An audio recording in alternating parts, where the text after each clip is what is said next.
அண்ணன் திரு ஏவா வேலு அவர்களுடைய வீட்டில் வந்து லஞ்ச ஒழிப்புத்துறை சர்ச் அண்ட் சீஷர் ப்ரொசீடிங்ஸ் போயிட்டுருக்கு. ஸோ வழக்கறிஞராக அவரை உள்ளே போய் பார்க்க வேண்டும், அவரிடம் பேச வேண்டும், என்ன போயிட்டுருக்கு அப்படின்னு சொல்லி அனுமதி கேட்டோம். அனுமதித்தார்கள். போய் அண்ணனை பார்த்துட்டு சரியான முறையில் தான் சென்று கொண்டிருக்கிறதா, சரியான ப்ரொசீஜர்ஸை ஃபாலோ பண்ணுறாங்களா என்பதை பார்த்து இது பண்ணிவிட்டு இப்போ திரும்பி வந்திருக்கோம். அவங்க ப்ரொசீடிங்ஸ் போயிட்டுருக்கு. அதற்கு சரியான முறையில் ஒத்துழைப்பு கொடுத்து கொண்டிருக்கிறார்கள்.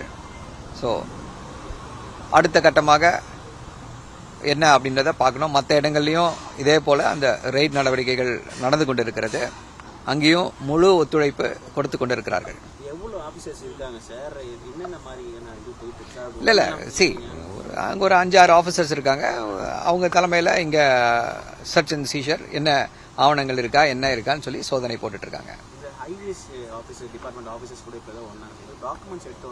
இல்லை அதெல்லாம் எனக்கு தெரியல, அந்த விஷயங்கள் எல்லாம் தெரியல. அவர் சரியான முறையில் போயிட்டுருக்கு. அங்கே ஒரு எந்த இஷ்யூஸும் இல்லை. ஸோ அதனால் ஒரு வழக்கறிஞர் என்ற முறையில் அவரை வந்து பார்க்க வேண்டியது கடமை. அதனால் அவரை பார்த்து சரியான முறையில் சென்று கொண்டு இருக்கிறதா, சரியான முறைகளை கையாண்டு கொண்டிருக்கிறார்களா என்பதை மட்டும் பார்த்துட்டு இப்போ வந்திருக்கோம். இல்லை விசாரணையெல்லாம் இல்லை, சோதனை போடுறாங்க. அவருடைய இல்லத்தை வந்து சோதனை போடுறாங்க. எஃப்ஐஆர் பதிவு செஞ்சு அதுக்கு சோதனை நடந்து கொண்டிருக்கிறது. இல்லை, அதாவது இவர் சம்பந்தப்பட்டிருக்கக்கூடிய எல்லா இடங்கள்லையும் சோதனை நடந்து கொண்டிருக்கிறது. இது வந்து புதிது கிடையாது.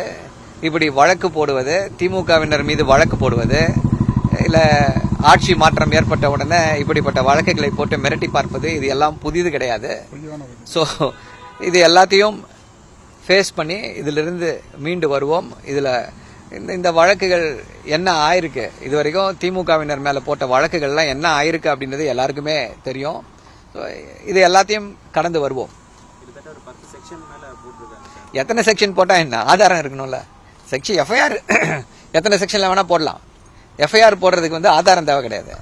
அந்த வழக்கை நீதிமன்றத்தில் ப்ரூவ் பண்ணுறதுக்கு தான் ஆதாரம் வேணும். பார்ப்போம், அதுக்கெல்லாம் வாய்ப்பு இல்லை.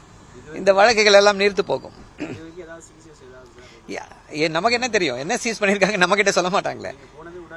அவர் சரியான முறையில் அவர் நடத்தப்பட்டிருக்கிறாரா அப்படின்றத பார்க்க மட்டும்தான் சென்றிருக்கிறோம். இந்த மாதிரி எத்தனை வழக்கு போட்டாலும் அதை சந்திக்க தெம்பும் திராணியோடும் இருக்கிறோம். சேலஞ்ச் பண்றோம், போடுங்க வழக்குகளை போடுங்கன்னு சொல்றோம்.